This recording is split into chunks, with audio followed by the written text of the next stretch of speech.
Looks like the one oath that Paladins in 2024 are not going to be able to swear is the oath to smite on every attack. Paladins are seeing a number of big changes in 2024 that should lay out kind of interestingly. First up, Lay on Hands becoming a bonus action makes the Blessed Healer wandering around and aiding allies while still smiting the foes much more possible and pretty exciting. It's now able to heal constructs and undead for those niche occasions when you might need to do so, but doesn't affect diseases the way that it used to. Whether that's because diseases are now being rolled up into a style of poison or because they just can't deal with diseases, not necessarily clear. Paladins are now going to be able to cast spells from the very beginning, no longer having to wait that one level weird tax in order to be able to do so, which of course has everybody excited that you'll be able to smite at first level. And it's true, you should be able to. Those smite spells are supposed to have been improved, but we don't have a lot of details about what Paladin smite is going to look like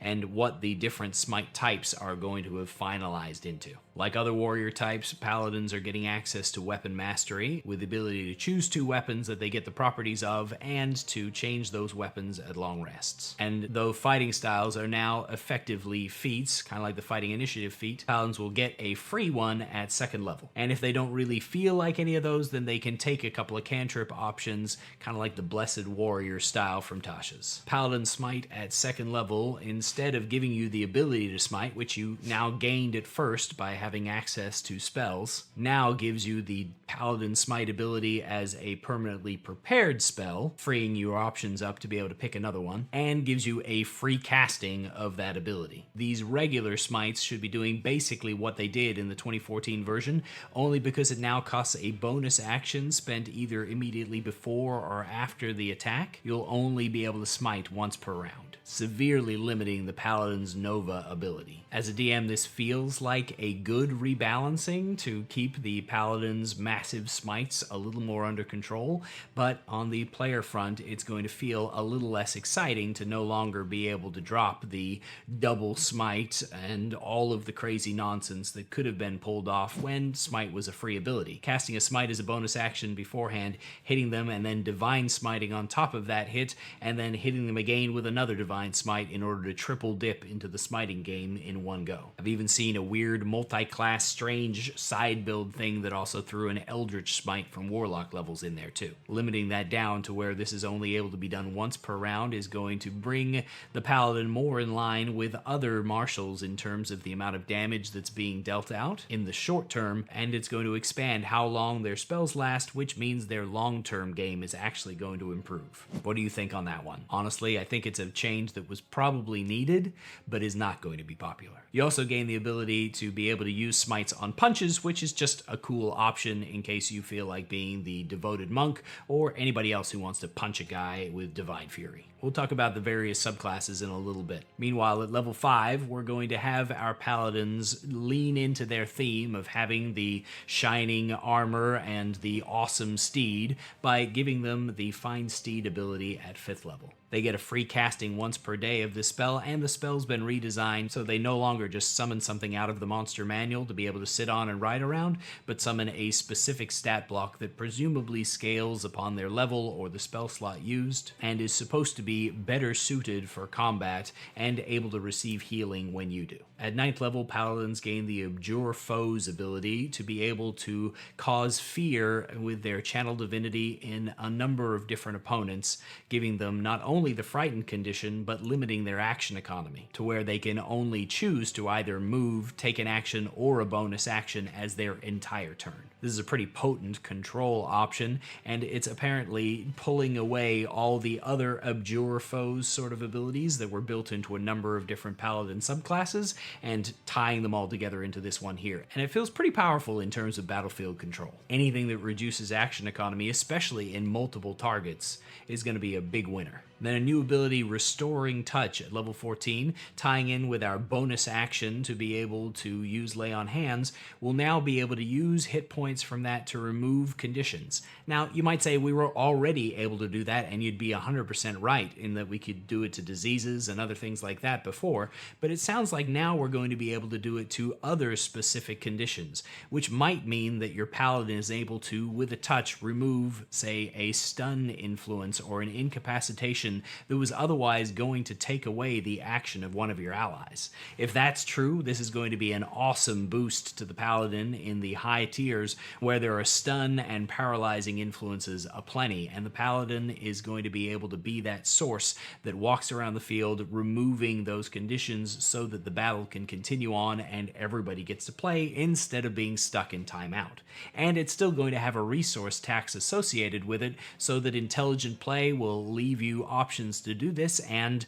being reckless with your stuff is going to mean that you no longer have that capability when the DM springs it on you. Personally, I think that's a great way to both add agency back into the players while at the same time still having some sort of a cost. But until we actually know what's on the list of conditions that can be removed, that's just guesswork. Changes to the Oath of Devotion, which is kind of the knight in shining armor classic Paladin, include the increase of duration to their two iconic abilities, Sacred Weapon and Holy Nimbus. Both of these are going to move from a 1-minute boost up to a 10-minute boost, and with the increased number of channel divinities that you're going to get as a Paladin, this means that you should have Sacred Weapon available a lot more often in order to be able to add your Charisma modifier to your attack rolls with your weapons, making you a particularly accurate smiter. Holy Nimbus is getting an additional boost of being able to drop a 5th level spell slot, one of the few that you're going to have available to you at high levels as Paladin,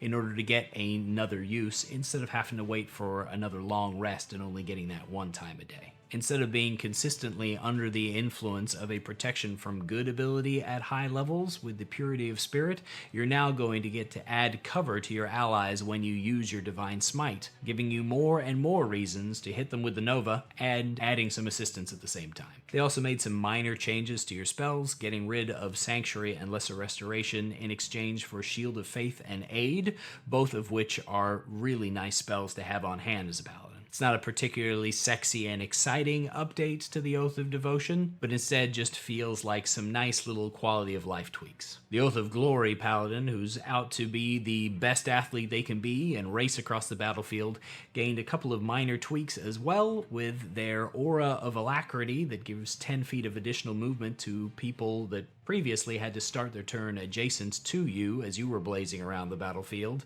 now affects anybody that's inside your Paladin's aura as that thing expands over your levels. This gives you much more opportunity to be able to actually have it affect some of your allies so that you're providing that little speed buff. Also, the Peerless Athlete ability that made you have advantage on strength athletics and dexterity acrobatics checks now lasts for an hour instead of only a minute, so that it can be used in scenes other than just immediate battle, and it still gives you the increase to your carrying capacity and your increased jump distance in order to be that awesome leaping, running warrior that just outperforms everybody else in the physical departments. They're also adding a new spell to the Paladin list for this specific subclass, and depending on who else gets access to that spell, it could mean that individual oaths are going to have access to individual spells that are pretty much only theirs, or it could mean that they're just going to get free preparation on specific spells,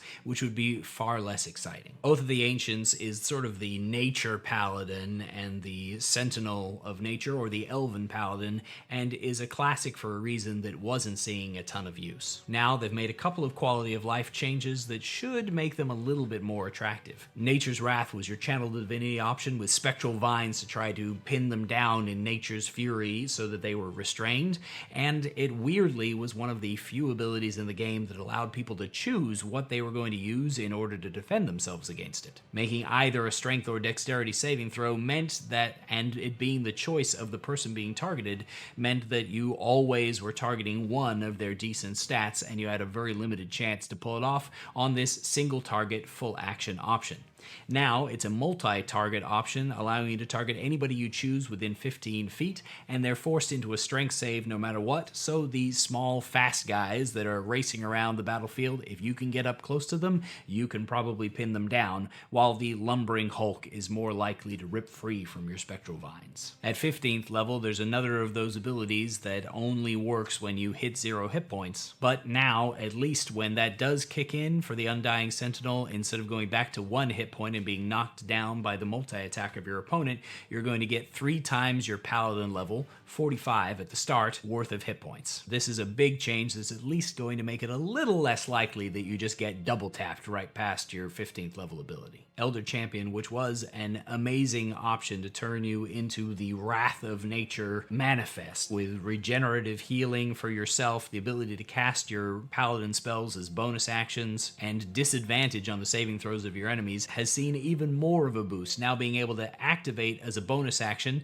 which admittedly does interact a little strangely with the bonus action spellcasting option that you would have otherwise had, and also being able to refresh for extra uses using a 5th level spell slot. Paladins really seem to be seeing a change in their action economy and a focus on the bonus action usage in their game, but because you're seeing so many things added to your bonus actions, it's actually going to make for some really intense choices for certain subclasses as to how they're going to choose to interact with their round. Do you want to smite this round, or do you want to be able to activate your iconic ability? You don't get to do both. But the Oath of Vengeance Paladin is actually seeing that change go even further in their favor. The Vow of Enmity no longer requires a bonus action in order to apply, and is instead simply applied when you attack, giving you advantage on your attack rolls against that creature for the next minute. And you're going to be able to transfer the vow when your opponent drops to 0 hit points, just guaranteeing that your